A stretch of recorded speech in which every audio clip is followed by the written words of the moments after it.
Ana makwaleno ụmụ Igbo na mana na-akwalenu ihe onye na-eme ọma na ọma na-adịlị ya ihe onye na-eme ka eji mali ya agbagworiga guleri na-eme mma anaba na ka kwudoli ya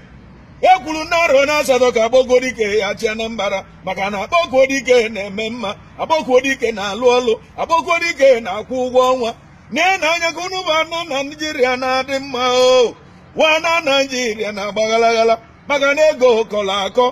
ibe na-esi ike n'obodo Naịjirịa mana akpọkọdike bịara Anambra wee doziwe Anambra wee kwụwa ụgwọ ọnwa wee dozibere anyị obodo anyị wee dị mma a na-akụrụ ụmụ oji nyere onye n'ike akpọkọdike agụ uleri jisi ike ibe mekwana chacha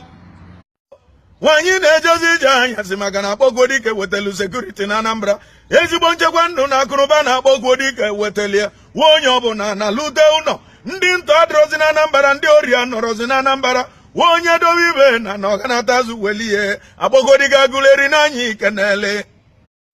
nchekwa ndụ na akụ na ba adịgo na Anambra maka na akpọkọdike na-eme mma akpọkuo n'anya ikenele onye nọ n'obodo oyibo kpata ego oyibo nata Anambra ka ị bịa dozie obodo ka ị lụọ ụlọ enu lụọ ụlọ na Anambra ka ndị be anyị wee nwee aṅụrị ka ụmụ anyị wee nwee ọlụ ka ụmụ anyị gụcha akwụkwọ kaba nwee ọlụ ndị nọ n'ofesi na lụta n'ụlọ